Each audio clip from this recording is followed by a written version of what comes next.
নমস্কার বন্ধুরা, আমাদের ইউটিউব চ্যানেলের পক্ষ থেকে আরেকবার স্বাগত। আজকে এই ভিডিওতে আমরা আলোচনা করব পোস্ট অফিসের তরফ থেকে 2025-এ নতুন নিয়োগ শুরু হলো এবং তোমরা অ্যাপ্লিকেশন করতে পারবে মাধ্যমিক পাস শিক্ষাগত যোগ্যতায়, যেখানে টোটাল ভ্যাকেন্সি রয়েছে 21,413টি। এবং এখানে তোমরা কবে থেকে অ্যাপ্লিকেশন করতে পারবে, কিভাবে অ্যাপ্লিকেশন করতে পারবে, সিলেকশন প্রসেস কি রয়েছে, বেতন কাঠামো থেকে শুরু করে তোমাদের কোন কোন পোস্টে নিয়োগ করা হচ্ছে, প্রত্যেকটি তথ্য সম্পর্কে আলোচনা করব। সম্পূর্ণভাবে দেখতে থাকো। অর্থাৎ পোস্ট অফিসের তরফ থেকে অফিসিয়াল নোটিফিকেশন প্রকাশিত হয়ে গেছে, সম্পূর্ণভাবে দেখতে থাকো এবং তোমরা পশ্চিমবঙ্গের প্রত্যেকটি জেলা থেকে অ্যাপ্লিকেশন করতে পারবে, যেখানে খুব ভালো ভ্যাকেন্সি রয়েছে, গুরুত্বপূর্ণ পোস্ট রয়েছে, খুব ভালো মানের বেতন রয়েছে। তো সেক্ষেত্রে সম্পূর্ণভাবে ভিডিও দেখো। তার পাশাপাশি তোমরা প্রত্যেকেই ভিডিওটি লাইক করে দেবে, তোমাদের বন্ধুদের শেয়ার করে দেবে এবং চ্যানেলটি সাবস্ক্রাইব করে রাখো এই ধরনের নিয়মিত চাকরির বিজ্ঞপ্তিগুলি পাওয়ার জন্য। অর্থাৎ যারা এখনও পর্যন্ত এই চ্যানেলটি সাবস্ক্রাইব করোনি, এই ধরনের নিয়মিত চাকরির বিজ্ঞপ্তিগুলি পাওয়ার জন্য অবশ্যই চ্যানেলটি সাবস্ক্রাইব করে রাখো। তো দেখো, এটা হচ্ছে অফিসিয়াল নোটিফিকেশন, যেখানে পোস্ট অফিসের তরফ থেকে জিডিএসের অফিসিয়াল নোটিফিকেশন প্রকাশিত হয়ে গেছে এবং তোমাদের অ্যাপ্লিকেশন শুরু হয়ে গেছে। কিভাবে অ্যাপ্লিকেশন করতে পারবে প্রত্যেকটি তথ্য সম্পর্কে আলোচনা করব, সম্পূর্ণভাবে দেখতে থাকো। দেখো, এখানে এই যে বিজ্ঞপ্তি, এটি প্রকাশিত হয়েছে government of India, ministry of communication, department of পোস্টের তরফ থেকে তোমাদের নিয়োগ করা হচ্ছে এবং এটা হচ্ছে 2025 সালের নতুন একটি বিজ্ঞপ্তি রয়েছে, যেখানে দেখো বলা হচ্ছে গ্রামীণ ডাক সেবক অনলাইন এনগেজমেন্ট শিডিউল 1 জানুয়ারি 2025। অর্থাৎ জানুয়ারি 2025 যে জিডিএসের অফিসিয়াল নোটিফিকেশন সেটা কিন্তু প্রকাশিত হয়ে গেছে, যেখানে দেখো তোমরা কোন কোন পোস্টে চাকরি পেতে পারো। এখানে দেখো টোটাল 3 ধরনের পোস্ট কিন্তু রয়েছে। প্রথমের যে পোস্ট সেটার নাম হচ্ছে বিপিএম, বিপিএম অর্থাৎ ব্রাঞ্চ পোস্ট মাস্টার। পরবর্তী হচ্ছে এবিপিএম অর্থাৎ অ্যাসিস্ট্যান্ট ব্রাঞ্চ পোস্ট মাস্টার, এবং আরও একটি হচ্ছে ডাক সেবক। এই 3 ধরনের পোস্টে তোমরা কিন্তু চাকরি পেতে পারো। মাধ্যমিক বা শিক্ষাগত যোগ্যতায় তোমরা প্রত্যেকেই অ্যাপ্লিকেশন করতে পারবে। এবং দেখো, এটা হচ্ছে এদের অফিসিয়াল ওয়েবসাইট। এই ওয়েবসাইটে তোমাদের অনলাইনে অ্যাপ্লিকেশন পুরোপুরি কমপ্লিট করতে হবে। এবং দেখো, এখানে আরও একটি তথ্য, তোমাদের কবে থেকে অ্যাপ্লিকেশন শুরু হয়েছে। দেখো, এখানে অ্যাপ্লিকেশন শুরু হয়ে গেছে তোমাদের 10ই ফেব্রুয়ারি 2025 তারিখ থেকে। অর্থাৎ 10 তারিখ থেকে অ্যাপ্লিকেশন চলছে এবং মার্চের 3 তারিখ পর্যন্ত তোমরা অ্যাপ্লিকেশন করতে পারবে। তো দেখো, এই যে সময় রয়েছে, এই সময় কিন্তু তোমাদের মাথায় রেখে অ্যাপ্লিকেশন পুরোপুরি কমপ্লিট করতে হবে। অর্থাৎ ফেব্রুয়ারি 10 তারিখ থেকে অ্যাপ্লিকেশন চলছে এবং মার্চের 3 তারিখ পর্যন্ত তোমরা সময় পাচ্ছ অ্যাপ্লিকেশন করার জন্য। এবং দেখো, পরবর্তী বলা হয়েছে এডিট অথবা কারেকশন উইন্ডো। অর্থাৎ ধরো, যখন তুমি অ্যাপ্লিকেশন করবে তখন যদি কোনো জায়গায় ভুল হয়ে থাকে তাহলে তুমি কারেকশন করতে পারবে। এবং কারেকশন করতে পারবে দেখো 6ই মার্চ 2025 তারিখ থেকে 8ই মার্চ 2025 তারিখ পর্যন্ত। অর্থাৎ 6 তারিখ, 7 তারিখ এবং 8 তারিখ, এই 3 দিন তোমরা সময় পাবে কারেকশন করার জন্য বা এডিট করার জন্য। তো সেক্ষেত্রে যখন তুমি ফর্মটি ফিল আপ করবে খুব ভালোভাবে দেখে নেবে। তবু যদি কোনো জায়গায় ভুল হয়ে থাকে তাহলে তুমি নির্দিষ্ট সময়ের মধ্যে কারেকশন করতে পারবে। এবং এই যে কারেকশনের ডেট, এই ডেট যদি পেরিয়ে যায় তাহলে কিন্তু কোনোভাবেই অ্যাপ্লিকেশন ফর্ম কিন্তু কারেকশন হবে না। এবং ডকুমেন্ট ভেরিফিকেশনের সময় যদি কোনো জায়গায় মিসম্যাচ হয়ে থাকে তাহলে কিন্তু রিজেক্টেড করে দেবে। তো সেক্ষেত্রে এগুলো মাথায় রেখেই খুব ভালোভাবে কিন্তু ফর্মটি ফিল আপ করবে। দেখো, এখানে একটি তথ্য দেখো, বিভিন্ন পোস্টের ক্ষেত্রে দেখো এখানে পুরো ডিটেলে কিন্তু লেখা রয়েছে। অর্থাৎ ব্রাঞ্চ পোস্ট মাস্টারের ক্ষেত্রে কী কী কাজ করতে হয়, অ্যাসিস্ট্যান্ট ব্রাঞ্চ পোস্ট মাস্টারের ক্ষেত্রে কী কী কাজ করতে হয় এবং ডাক সেবকের ক্ষেত্রে কী কী কাজ করতে হয় সেগুলো কিন্তু এখানে দেওয়া রয়েছে। প্রত্যেকটি তথ্য সম্পর্কে আলোচনা করব এবং পরবর্তী ক্ষেত্রে এই চ্যানেলে আমি তোমাদের একটি ডেডিকেটেড ভিডিও দিয়ে দেব। সেখানে পোস্ট অফিসে যে সমস্ত পোস্ট রয়েছে সেই সমস্ত পোস্টে কী কী কাজ করতে হয়, কীরকম দায়িত্ব থাকে, সেগুলো সম্পর্কে আমি আরও একটি ভিডিওতে তোমাদের ডিসকাস করে দেব। তো সেক্ষেত্রে নিয়মিত চ্যানেলটি ফলো করতে থাকো। দেখো, প্রথমে যে পোস্ট সেটি হচ্ছে ব্রাঞ্চ পোস্ট মাস্টার। এখানে দেখো জব প্রোফাইল কিন্তু বলা হয়েছে ব্রাঞ্চ পোস্টমাস্টারের ক্ষেত্রে কী কী কাজ করতে হয়।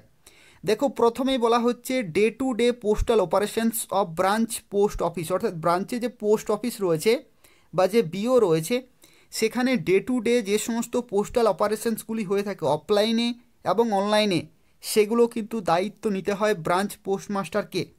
এবং একই রকমভাবে দেখো ইন্ডিয়া পোস্ট পেমেন্ট ব্যাঙ্কে যা কিছু in the manners as prescribe by the department from time to time, অর্থাৎ ইন্ডিয়া পোস্ট পেমেন্ট ব্যাঙ্কে যে অনলাইন বিভিন্ন ট্রানজ্যাকশন হয়ে থাকে বা যে বিভিন্ন যে সমস্ত অপারেশনসগুলি হয়ে থাকে সেগুলোর দায়িত্ব কিন্তু নিতে হয় ব্রাঞ্চ পোস্টমাস্টারকে। তো সেক্ষেত্রে দেখো ডে টু ডে বিভিন্ন কাজ থাকে সেগুলোর পুরো দায়িত্ব কিন্তু ব্রাঞ্চ পোস্টমাস্টারকে কিন্তু নিতে হবে। পরবর্তী দেখো এখানে আরও একটি কাজ এখানে তোমাদের করতে হবে বিপিএমের ক্ষেত্রে, মার্কেটিং এবং প্রমোশনসের কাজেও কিন্তু করতে হবে। অর্থাৎ দেখো তোমরা অনেকেই জানো যে পোস্ট অফিসে বিভিন্ন কিন্তু প্রোডাক্ট এবং বিভিন্ন সার্ভিস কিন্তু থাকে। তো সেই সমস্ত প্রোডাক্টগুলি এবং সেই সমস্ত সার্ভিসগুলি কাস্টমারের কাছে পৌঁছে দেওয়ার দায়িত্ব কিন্তু নিতে হয় ব্রাঞ্চ পোস্টমাস্টারকে। এবং সেজন্য মার্কেটিংয়ের কাজ যাতে সেগুলো বেশিভাবে সেল হয় বা বেশিভাবে কাস্টমারের কাছে পৌঁছে দেওয়া যায় এবং প্রমোশনের দায়িত্ব কিন্তু ব্রাঞ্চ পোস্টমাস্টারই কিন্তু নিয়ে থাকেন। ঠিক আছে, পরবর্তী দেখো আরও একটি কাজ কিন্তু বিপিএমকে করতে হয়, সেটি হচ্ছে in the single handed BO BPM have the overall responsibility of smooth and timely functioning of the office including mail conveyance এবং মেল ডেলিভারি। অর্থাৎ যা কিছু মেল আসবে এবং যা কিছু মেল পাঠাতে হবে সেগুলো কিন্তু রেসপন্সিবিলিটি পালন করতে হয় কিন্তু বিপিএমকেই। অর্থাৎ দেখো এখানে যে স্মুথ ট্রানজাকশান এবং স্মুথ অপারেশনসগুলো ফাংশন করার জন্যই কিন্তু দায়িত্ব নিতে হয় বিপিএমকে। পরবর্তী দেখো এখানে আরও একটি তথ্য, এই সেকশনটি কিন্তু খুবই গুরুত্বপূর্ণ। দেখো এখানে বলা হচ্ছে in the BO other than single-handed, the BPM may be assisted by ABPM. However, BPM will not be required to do combined duties of ABPM and when ordered in case of non-availability of ABPM. অর্থাৎ দেখো কোনো একটি ব্রাঞ্চে যদি ABPM না থাকে বা সেই পোস্ট যদি খালি থাকে তাহলে কিন্তু বিপিএমকে এবিপিএমের কাজগুলো কিন্তু করতে হয়। অর্থাৎ পুরো যা কিছু ট্রানজ্যাকশন হবে, যা কিছু অপারেশনস হবে, যা কিছু প্রমোশন হবে, যা কিছু মার্কেটিংয়ের কাজ থাকবে প্রত্যেকটি কিন্তু কমপ্লিট করতে হবে তখন বিপিএমকেই। এবং এখানে একটি সুবিধা রয়েছে, যদি তুমি এবিপিএমের কাজ করো বা বেশি কাজ করো বা ওভার ডিউটি করো তো সেক্ষেত্রে সেই সমস্ত বিভিন্ন অ্যালাউন্সগুলো তোমরা কিন্তু বেতনে পেয়ে যাবে। অর্থাৎ যদি তুমি ওভার ডিউটি করো তো সেক্ষেত্রে সেই সমস্ত বিভিন্ন বেনিফিট বা বিভিন্ন যে সমস্ত প্রফিটগুলি রয়েছে সেগুলো বেতনের আকারে তোমরা কিন্তু পেয়ে যাবে। পরবর্তী দেখো রেসিডেন্স অথবা accommodation, the applicant selected as a GDS BPM will have to provide accommodation for branch post office after selection but before engagement। তো এগুলো হচ্ছে বেসিক এক একটি কিন্তু এখানে কন্ডিশনস রয়েছে সেগুলো তোমাদের কিন্তু ফলো করতে হবে চাকরি পাওয়ার পরে। দেখো পরবর্তী রয়েছে অ্যাসিস্ট্যান্ট ব্রাঞ্চ পোস্টমাস্টার, এবিপিএমের ক্ষেত্রে কি কি কাজ করতে হয়। দেখো sale of stamps, stationery, conveyance এবং delivery of mail at door step. দেখো ডোর স্টেপে কিন্তু বলা হয়েছে যে সমস্ত মেল, ঠিক আছে, যে সমস্ত মেলগুলো হয়ে থাকে সেগুলো কিন্তু ডেলিভারির কাজ করে থাকেন এবিপিএম।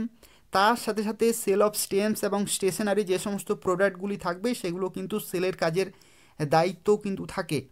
তাছাড়া দেখো এখানে deposit, payment, other transaction of IPPB অর্থাৎ ইন্ডিয়া পোস্ট পেমেন্ট ব্যাঙ্কে যা কিছু অনলাইনের ট্রানজ্যাকশানগুলি হয়ে থাকে ডিপোজিট থেকে শুরু করে পেমেন্টের কাজ বা বিভিন্ন যা কিছু ট্রানজ্যাকশান হয়ে থাকে সেগুলো কিন্তু এবিপিএমের দায়িত্বে থাকে। পরবর্তী দেখো এখানে বলা হচ্ছে আরও একটি কাজ কিন্তু এবিপিএমকে করতে হয়, সেটি হচ্ছে টু অ্যাসিস্ট বিপিএম। অর্থাৎ বিপিএমে যা কিছু কাজ থাকে সেগুলোতে কিন্তু সহায়তা করার বা সহায়ক হিসেবেও কিন্তু অ্যাসিস্ট্যান্ট ব্রাঞ্চ পোস্টমাস্টার কাজ কিন্তু হয়ে থাকে। অর্থাৎ বিপিএমের বিভিন্ন কাজ হয়ে থাকে অফিসে, সেই সমস্ত কাজগুলিকে অ্যাসিস্ট করার দায়িত্বও কিন্তু থাকে এবিপিএমের। পরবর্তী দেখো মার্কেটিং এবং প্রমোশনসের কাজগুলো কিন্তু হয়ে থাকে। অর্থাৎ যা কিছু মার্কেটিংয়ের কাজ হয়ে থাকে, প্রমোশনসের কাজ হয়ে থাকে বিপিএমের মতো, সেই কাজগুলো কিন্তু করতে হয় বিভিন্ন ব্রাঞ্চে এবিপিএমকে। এছাড়াও দেখো ABPM may also be required to do combined duties of BPM. অর্থাৎ দেখো সেই ব্রাঞ্চে যদি বিপিএম না থাকে তো একই রকমভাবে এখানেও কিন্তু এবিপিএমকে বিপিএমের যা সমস্ত কাজগুলি হয়ে থাকে সেগুলো কিন্তু একসাথেই করতে হয় এবং তার জন্য যা কিছু যে অ্যালাউন্সগুলো সেগুলো কিন্তু বেতনের আকারে এবিপিএম পেয়ে যায়। তো এই সমস্ত বিভিন্ন কাজগুলো কিন্তু তাদেরকে করতে হয়। আর ডাক সেবকের ক্ষেত্রে দেখো এখানে 3 নম্বর পোস্ট হচ্ছে ডাক সেবক।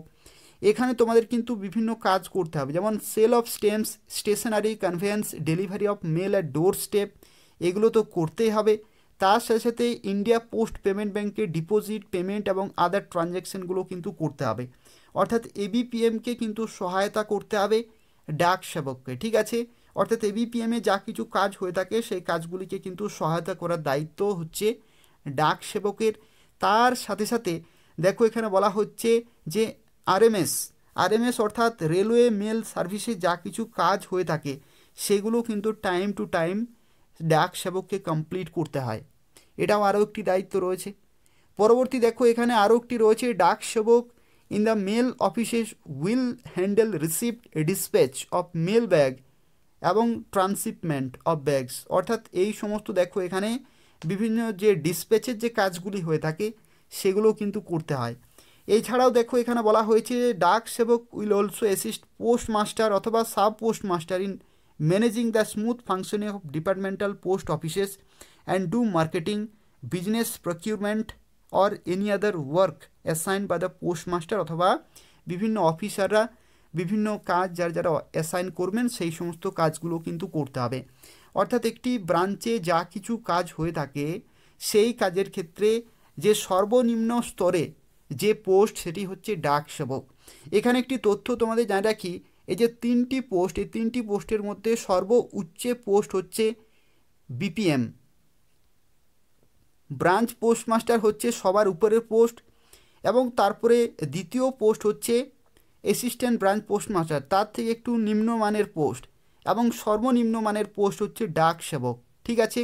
তো সেক্ষেত্রে এই 3টি পোস্টে কিন্তু একে অপরকে সাহায্য করেই ডিপার্টমেন্টাল যা কিছু কাজ হয়ে থাকে সেগুলো কিন্তু কমপ্লিট করে।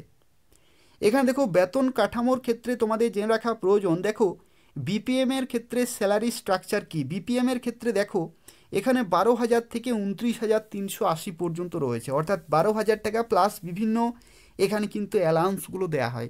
আমি একটি ডেডিকেটেড ভিডিও নিয়ে আসবো, সেখানে আমি ডিসকাস করে দেবো যে বিপিএমের ক্ষেত্রে ইন হ্যান্ড স্যালারি অর্থাৎ শুরুতেই তুমি কত বেতন পাবে। 12,000 টাকা কিন্তু বেতন পাওয়া যায় না, তার থেকে বেশি পাওয়া যায়। কত বেতন পাওয়া যায় সবগুলি যে অ্যালাউন্স রয়েছে সেই সমস্ত অ্যালাউন্সগুলো অ্যাড করে কত বেতন পাওয়া যায় সেই সম্পর্কে আমরা কিন্তু পরবর্তী ভিডিওতে ডিসকাস করব। তো সেক্ষেত্রে নিয়মিত এই চ্যানেলটি ফলো করতে থাকো। এই জিডিএস সংক্রান্ত বা এই পোস্ট অফিস নিয়োগ সংক্রান্ত অনেক কিছু গুরুত্বপূর্ণ তথ্য কিন্তু আমি তোমাদের জানিয়ে দেবো। দেখো বিপিএমের ক্ষেত্রে 12,000 থেকে 29,380, তার সাথে বিভিন্ন অ্যালাউন্সগুলো এখানে কিন্তু পাওয়া যায়। এবিপিএম এবং ডাক সেবকের ক্ষেত্রে 10,000 থেকে 24,470 রয়েছে, এবং এখানেও কিন্তু বিভিন্ন অ্যালাউন্সগুলো পাওয়া যায়, ঠিক আছে। এখানে দেখো বয়সের লিমিটের ক্ষেত্রে তোমরা কিন্তু অ্যাপ্লিকেশন করতে পারবে, মিনিমাম 18 বছর কিন্তু হতেই হবে, মিনিমাম 18 বছর হতেই হবে, এবং ম্যাক্সিমাম 40 বছর পর্যন্ত কিন্তু অ্যাপ্লিকেশন করা যাবে। এটা কাদের জন্য, এটা হচ্ছে জেনারেল ক্যাটাগরিতে 18 থেকে 40। কিন্তু তোমরা অবশ্যই জানো যে যদি তুমি SC ST হয়ে থাকো তাহলে 5 বছরের ছাড়, ওবিসি হয়ে থাকলে 3 বছরের ছাড়, EWS হয়ে থাকলে কোনো ছাড় পাওয়া যাবে না, পিডাব্লিউডি জেনারেল ক্যাটাগরিতে 10 বছর, পিডাব্লিউডি ওবিসি ক্যাটাগরিতে 13 বছর, আর পিডাব্লিউডি SC ST ক্যাটাগরিতে তোমরা কিন্তু 15 বছরের ছাড় পেয়ে যাবে। তো সেক্ষেত্রে তুমি কোন ক্যাটাগরিতে অ্যাপ্লিকেশন করছো সেই ক্যাটাগরি ওয়াইজ তোমরা কিন্তু বয়সের ছাড়গুলো পেয়ে যাবে। দেখো এখানে এরপর একটি বিশেষ তথ্য সম্পর্কে আলোচনা করব, শিক্ষাগত যোগ্যতা। অনেকেরই হয়তো প্রশ্ন হতে পারে যে এডুকেশনাল কোয়ালিফিকেশন কি চায়।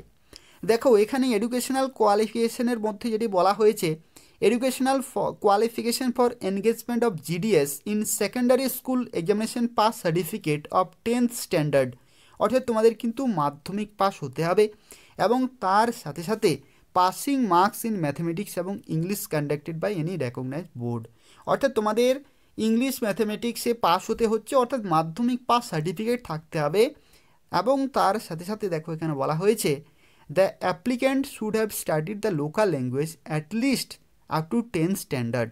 অর্থাৎ লোকাল ল্যাঙ্গুয়েজ কিন্তু তোমাদের এখানে পড়া থাকতে হবে মাধ্যমিকে। লোকাল ল্যাঙ্গুয়েজ কি পশ্চিমবঙ্গের ক্ষেত্রে বাংলা, অর্থাৎ বাংলা আমাদের আছে মাধ্যমিকে। তো সেক্ষেত্রে এই হচ্ছে ক্রাইটেরিয়া, অর্থাৎ মাধ্যমিক পাস এবং বাংলা ভাষা তোমাদের কিন্তু লিখতে পড়তে এবং বলতে জানতে হবে।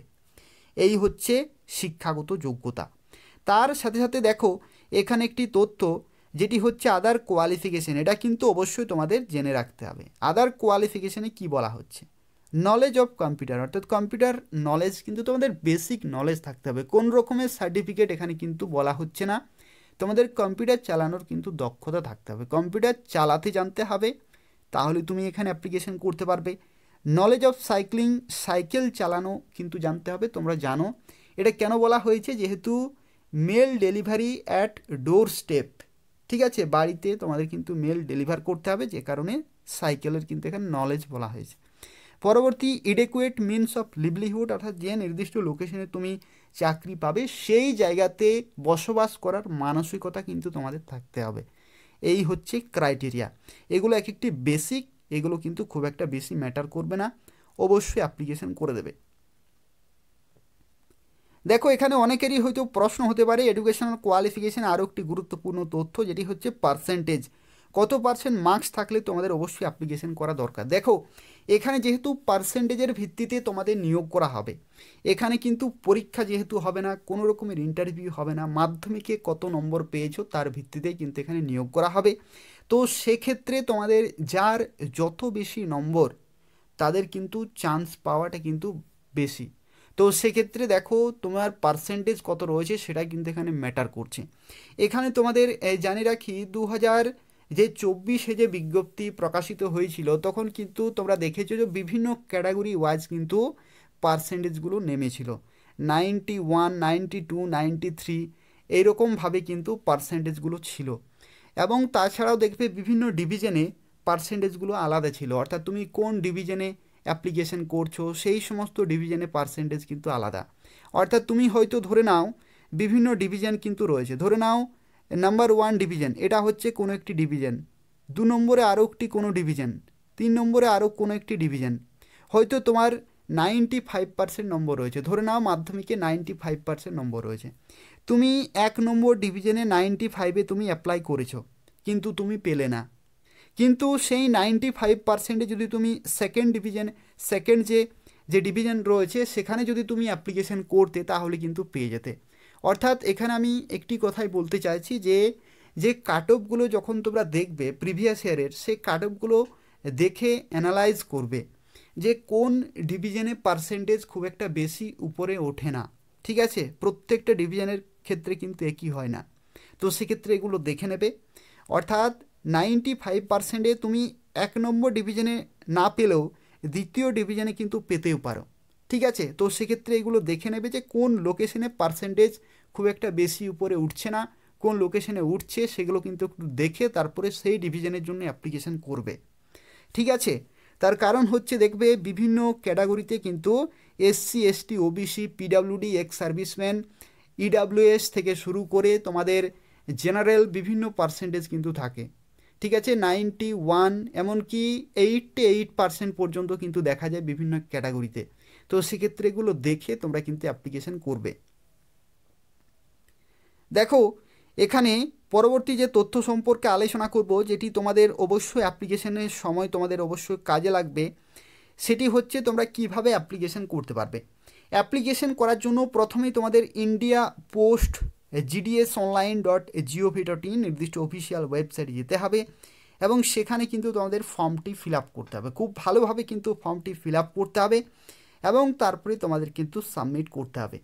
এবং এক্ষেত্রে দেখো এখানে অ্যাপ্লিকেশন ফি, তোমরা অনেকেই মাঝে মধ্যে কমেন্ট করে থাকো যে অ্যাপ্লিকেশন ফি কত টাকা লাগছে, কাদের ক্ষেত্রে কত টাকা পেমেন্ট করতে হবে তাহলে তোমরা অ্যাপ্লিকেশন করতে পারবে। তার কারণ হচ্ছে বিভিন্ন ক্যান্ডিডেট বিভিন্ন ব্যাকগ্রাউন্ড থেকে আসে, তাদের ক্ষেত্রে ইকোনমিক্যালি তাদের ক্ষেত্রে বিভিন্ন সমস্যা থাকে, তো যে কারণে তোমাদের অ্যাপ্লিকেশন ফি কিন্তু অবশ্যই জেনে রাখা প্রয়োজন, কত টাকা অ্যাপ্লিকেশন ফি লাগছে।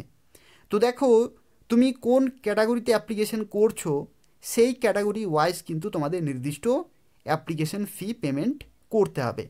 দেখো শুরুতেই তোমাদের জানিয়ে রাখি, এখানে যদি তুমি SC ST হয়ে থাকো, যদি তুমি PWD হয়ে থাকো, অথবা যদি তুমি মেয়ে হয়ে থাকো, অথবা যদি তুমি ট্রান্স ওমেন হয়ে থাকো, তাহলে কিন্তু কোনো টাকা লাগবে না, তোমরা বিনামূল্যে অ্যাপ্লিকেশন করতে পারবে।